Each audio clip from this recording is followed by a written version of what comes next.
আসসালামু আলাইকুম। হ্যালো বন্ধুরা, কেমন আছেন সবাই? আশা করি সবাই ভালো আছেন। আলহামদুলিল্লাহ আমিও ভালো আছি। আমি নাজমুল হোসেন আছি আপনাদের সাথে। কথা বলবো ক্যান্ডেলস্টিক প্যাটার্ন নিয়ে। তো চলুন কথা না বাড়িয়ে আমরা সরাসরি মূল আলোচনায় চলে যাই।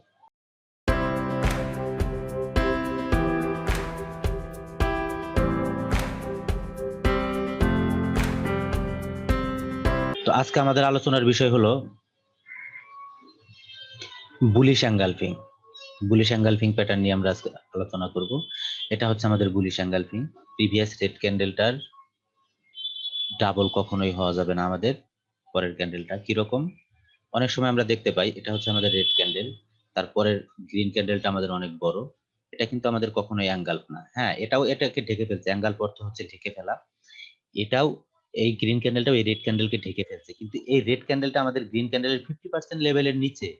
যেহেতু 50% লেভেলের নিচে, অতএব এটা কোনোভাবেই অ্যাঙ্গালফিং হিসেবে ধরা যাবে না। এটা আমাদের আলাদা ক্যান্ডেলস্টিক প্যাটার্ন। এটাকে বলা হয় আউটসাইড বার। তো যাই হোক, আমরা পর্যায়ক্রমে অনেক ক্যান্ডেলস্টিক প্যাটার্ন নিয়ে কথা বলবো। তো এটা হচ্ছে আমাদের অ্যাঙ্গালফিং। অ্যাঙ্গালফিং এর বৈশিষ্ট্য হচ্ছে পূর্ববর্তী রেড ক্যান্ডেলটা আমাদের গ্রিন ক্যান্ডেলের অবশ্যই 50% এর বেশি থাকতে হবে।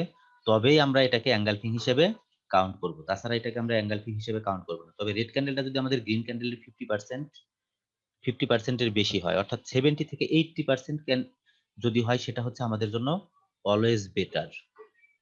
যদি 70 থেকে 80% হয় তাহলে এটা আমাদের জন্য অলওয়েজ বেটার। তাহলে এটা হচ্ছে আমাদের বুলিশ অ্যাঙ্গালফিং। তাহলে মার্কেট যদি হয় ডাউন ট্রেন্ড, সেই ক্ষেত্রে বুলিশ এঙ্গালফিং মার্কেটের অন্যতম শক্তিশালী একটা প্যাটার্ন। কিন্তু আমরা জানি এঙ্গালফিং আমাদেরকে অনেক এঙ্গালফিং আমাদেরকে লস দেয়। তো আমরা সেখান থেকে কিভাবে লস না করে শুধু আমরা উইন ট্রেড গুলো কিভাবে করতে পারি?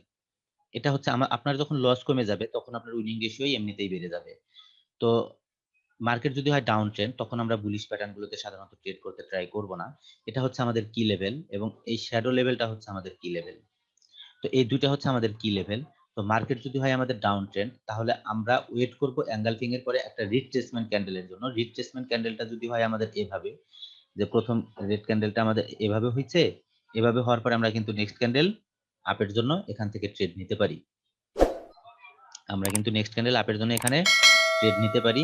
আমাদের অবশ্যই এই রেড ক্যান্ডেলের নিচে শ্যাডো হইলে বেটার হয়। নিচে শ্যাডো হইলে বেটার হয়। কারণ এটা কি লেভেলে যখন রাইট ক্লোজ দিছে, উপরের শ্যাডো হচ্ছে আমাদের কি লেভেল এবং রেড ক্যান্ডেলের ওপেনিং প্রাইসটা হচ্ছে আমাদের কি লেভেল। যদি আমাদের এভাবে ক্লোজ দেয়, তবে আমরা তারপরে আমরা গ্রিনের জন্য একটা ট্রেড নিব। আমাদের বিকল্প আরেকটা সিস্টেম, সেটা হচ্ছে ধরেন আমাদের আরেকটা সিস্টেম হচ্ছে এটা, আমাদের উপরের কি লেভেলে ক্লোজ না দিয়ে আমাদের নিচের কি লেভেলে ক্লোজ দিল, তখন আমরা কি করব? যদি আমাদের নিচের কি লেভেলে ক্লোজ দেয়, আমরা সবসময় চিন্তা করব আমাদের রিজেকশনটা যেন রেড ক্যান্ডেলের নিচের দিকে থাকে। নিচের দিকে রেড ক্যান্ডেলের রিজেকশন থাকলে আমরা জানি সেটা বাইং প্রেসার। তো তখন আমাদের জন্য বায়ার অ্যাক্টিভ, মানে আমাদের নেক্সট ক্যান্ডেল আপে ট্রেড নেওয়ার জন্য আমাদের সুবিধাটা, আমরা বেশি উইনিং রেশিও পাবো, আমাদের জন্য বেটার যদি আমাদের রেড ক্যান্ডেলের নিচে রিজেকশন থাকে। তো এখানে আমি আর একটা অ্যাঙ্গেলফিং ড্র করি। ধরেন এটা হচ্ছে আমাদের বুলিশ ক্যান্ডেল, এটা হচ্ছে আমাদের বিয়ারিশ ক্যান্ডেল। তো বিয়ারিশ ক্যান্ডেলটা আমাদের রেড ক্যান্ডেলের 50% এর বেশি। তো এই ক্ষেত্রে আমরা অবশ্যই বলতে পারি এটা হচ্ছে আমাদের অ্যাঙ্গালফিং। যেহেতু এটা আমাদের অ্যাঙ্গালফিং, তাহলে এই ক্ষেত্রে অনেক সময় আমরা দেখতে পাই যে এটা হচ্ছে আমাদের কি লেভেল, এটা হচ্ছে আমাদের কি লেভেল, আর গ্রিন ক্যান্ডেলের শ্যাডোটা এরকম। এটা আমাদের অ্যাঙ্গালফিং, যেহেতু গ্রিন ক্যান্ডেল রেড ক্যান্ডেলকে ঢেকে ফেলছে। এখন এটা হচ্ছে আমাদের যেহেতু কি লেভেল, এটা হচ্ছে আমাদের কি লেভেল, আর আমাদের উপরের শ্যাডোটা হচ্ছে কি লেভেল। অনেক সময় হয় এরকম, আমি এটাকে একটু ফিল করে দেই, তাহলে আপনাদের জন্য বুঝতে সহজ হবে। তো অনেক সময় আমরা দেখতে পাই যে এরকম আমাদের কিন্তু হয়ে যায় যে একটা রেড ক্যান্ডেল আমাদের এভাবে হইছে, হওয়ার পরে কি লেভেল পর্যন্ত তো আমাদের গ্যাপ আছে। তো আমরা সবসময় চেষ্টা করব সেই ক্ষেত্রে ট্রেড না নিতে। যদি দ্বিতীয় রেড ক্যান্ডেলটা আমাদের এই কি লেভেল, ফার্স্ট কি লেভেল অথবা সেকেন্ড কি লেভেলে আমাদের ক্লোজ দেয়, তবে আমরা এখান থেকে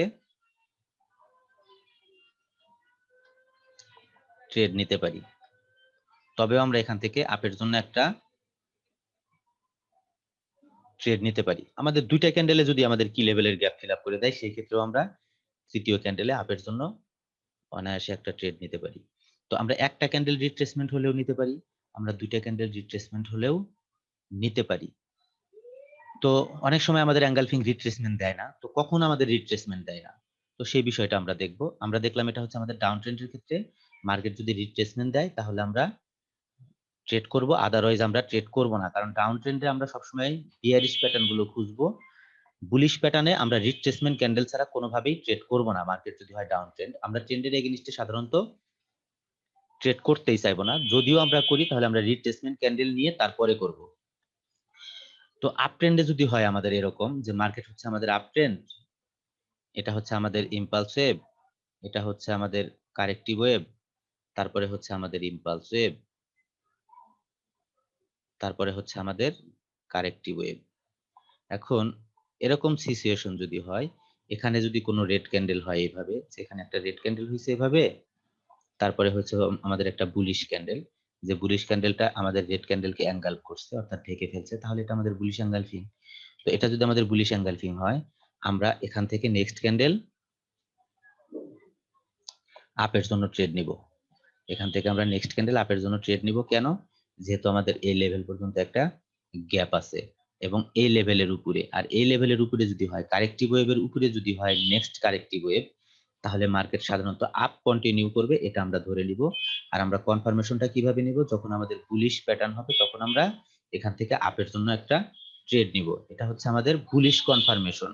বুলিশ কনফার্মেশন ছাড়া আমরা বুলিশ ট্রেড করব না, বিয়ারিশ কনফার্মেশন ছাড়া আমরা বিয়ারিশ ট্রেড করব না। লেভেল ট্রেডিং এর ক্ষেত্রে আমাদের সিস্টেমটা ভিন্ন, তবে প্যাটার্নে যদি আমরা ট্রেড করি তাহলে আমাদের অবশ্যই এখানে বুলিশ প্যাটার্ন, এই আমাদের এই যে আমাদের কারেক্টিভ ওয়েভ, এই কারেক্টিভ ওয়েভের যে একটা লেভেল আছে এই লেভেলের উপরে যদি হয় তবে আমরা ট্রেড নিতে পারবো। যদি আমাদের এখানে হয়তো এই লেভেলে টাচ করে যদি হয়তো আমরা তাও নিতে পারতাম, যদি আমাদের এই লেভেলে টাচ করে হয়তো আমরা তাও নিতে পারতাম।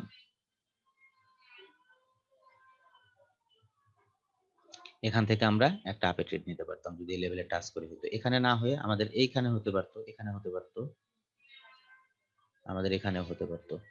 তো এটা হচ্ছে আমাদের ইম্পালস ওয়েভে ট্রেড করার সিস্টেম। আর ইম্পালস ওয়েভ নিয়ে আপনাদের সাথে এর আগের ভিডিওতে আলোচনা করছি। এটা হচ্ছে আমাদের কারেক্টিভ ওয়েভ, এটা হচ্ছে আমাদের ইম্পালস ওয়েভ, এটা হচ্ছে আমাদের ইম্পালস ওয়েভ। তো আশা করি আপনারা কিভাবে আপ ট্রেন্ডে ট্রেড দিবেন এবং কিভাবে ডাউন ট্রেন্ডে ট্রেড নিবেন সেই বিষয়টা বুঝতে পারছেন। তো চলুন আমরা আমরা একটু মার্কেটে দেখে নেই। তো চলুন আমরা মার্কেটে একটু দেখে নেই যে আমরা কিভাবে ট্রেড করতে পারি। যেমন ধরেন এখান থেকে মার্কেট যদিও আপ ট্রেন্ড, কিন্তু এখানে আমাদের মার্কেটটা একটা লেভেল ক্রিয়েট করে গেছে। লেভেলটা কিভাবে ক্রিয়েট করে গেছে আপনারা জানেন যে এটা হচ্ছে আমাদের একটা বিয়ারিশ ক্যান্ডেল। যেহেতু এখান থেকে মার্কেট স্ট্রংলি আমাদের মার্কেট নামছে, আমাদের এখানে একটা লেভেল ক্রিয়েট করে গেছে, এটা হচ্ছে আমাদের সেলার লেভেল, সেলার্স লেভেল। তো সেলার্স লেভেলটাকে মার্কেট ব্রেকআউট করলো, ওপেনিং প্রাইসটাকে মার্কেট ব্রেকআউট করলো, ব্রেকআউট করার পর এটা আমাদের এঙ্গালফ করলো, এঙ্গালফ করার পর আমাদের এই রিট্রেসমেন্ট ক্যান্ডেলটা কিন্তু আমাদের এই লেভেলের উপরে হয়েছে। যখন এই রিট্রেসমেন্ট ক্যান্ডেলটা এই লেভেলের উপরে হয়েছে তখন কিন্তু আমরা অনায়াসে এই ক্যান্ডেলে একটা ট্রেড নিতে পারি। এটা হচ্ছে আমাদের রিট্রেসমেন্ট ক্যান্ডেল, এটা হচ্ছে আমাদের রিট্রেসমেন্ট ক্যান্ডেল। রিট্রেসমেন্ট ক্যান্ডেল যদি গ্যাপ থাকতো তাহলে আমরা ট্রেড নিতাম না। যেহেতু আমাদের এখানে কোনো গ্যাপ নাই, আমাদের নিচ থেকেও রিজেকশন আছে, তাহলে আমরা এখানে অনায়াসে একটা ট্রেড আপের জন্য নিতে পারি। এটা হচ্ছে আমাদের রিট্রেসমেন্ট ক্যান্ডেল, হচ্ছে আমাদের এইটা। তো রিট্রেসমেন্ট ক্যান্ডেলটা আমি আপনাদেরকে একটু লেভেল ড্র করে দেখাই যে আসলে রিট্রেসমেন্ট ক্যান্ডেলটা লেভেলে রাইট ক্লোজ হয়েছে কিনা। এটা হচ্ছে আমাদের রেড ক্যান্ডেলের ওপেনিং প্রাইস ছিল, আর এই ক্যান্ডেলটা একদম রেড ক্যান্ডেলের ওপেনিং প্রাইসেই ক্লোজ দিছে। গ্রিন ক্যান্ডেলটাও আমাদের সেখান থেকেই শুরু হয়েছে, নেক্সট ক্যান্ডেল কিন্তু আমাদের আপে চলে গেছে। আর দেখেন এটা হচ্ছে আমাদের এঙ্গালফিং, আমাদের রেড ক্যান্ডেলের বডিটাকে গ্রিন ক্যান্ডেলের বডি ঢেকে ফেলছে। মার্কেট আমাদের আপ ট্রেন্ড, এখানে কিন্তু আমাদের কোনো রিট্রেসমেন্ট ক্যান্ডেল প্রয়োজন হয়নি, মার্কেট সরাসরি আপে চলে গেছে। কেন চলে গেছে? মার্কেট এই এরিয়ার উপরে হওয়ার কারণে মার্কেট আপে চলে গেছে। এই যে আমাদের কারেক্টিভ ওয়েভ ছিল, এটা ছিল আমাদের কারেক্টিভ ওয়েভ, এটা ছিল আমাদের কারেক্টিভ ওয়েভ। আর এই কারেক্টিভ ওয়েভের উপরে হওয়াতে, এঙ্গালফিং কারেক্টিভ ওয়েভের উপরে হওয়াতে আমাদের নেক্সট লেভেল পর্যন্ত গ্যাপ ছিল, তাই এখান থেকে আমাদের সরাসরি উইন দিছে। এটা হচ্ছে আমাদের কারেক্টিভ ওয়েভ এবং ইম্পালস ওয়েভের ট্রেডিং সিস্টেম। যেমন ধরেন এখানে আমরা যদি দেখি, এটা হচ্ছে আমাদের মার্কেট আপ ট্রেন্ড। তো এটা ছিল আমাদের কারেক্টিভ ওয়েভ, এটা ছিল আমাদের কারেক্টিভ ওয়েভ। এই লেভেলের উপরে হওয়ার কারণে এটা হচ্ছে আমাদের এঙ্গালফিং। তো এই লেভেল পর্যন্ত কিন্তু আমাদের গ্যাপ আছে। তাহলে এখানেও আমরা ট্রেড নিতে পারি। কারণ আর এখানেও কিন্তু আমাদের এখানে যদি আমাদের কারেক্টিভ ওয়েভ হতো আর এখানে যদি আমাদের কোনো বুলিশ এঙ্গালফিং হতো, এই লেভেল পর্যন্ত গ্যাপ থাকলে আমরা এখানেও ট্রেড নিতে পারতাম। কিন্তু কথা হচ্ছে কারেক্টিভ ওয়েভের উপরে, অবশ্যই কারেক্টিভ ওয়েভের উপরে হতে হবে। যদি কারেক্টিভ ওয়েভের নিচে এসে হয় প্যাটার্ন, সেই ক্ষেত্রে কিন্তু হতে পারে এটা আমাদের পুল ব্যাক এরিয়া। তখন কিন্তু মার্কেট ডাউন কন্টিনিউ করতে পারে। এটা হচ্ছে মার্কেটের স্ট্রাকচার। তো মার্কেটের স্ট্রাকচার আপনাকে প্রপারলি বুঝতে হবে। মার্কেটের স্ট্রাকচার যদি আপনি প্রপারলি না বুঝেন, তাহলে প্যাটার্ন দিয়ে ট্রেড করাটা খুবই কঠিন ব্যাপার। তাহলে আপনাকে অন্যান্য সিগন্যাল গুলো ফলো করতে হবে। তো আশা করি আপনারা বিষয়টা বুঝতে পারছেন। আর যারা বুঝতে পারেন নাই তারা অবশ্যই কমেন্ট করে জানাবেন।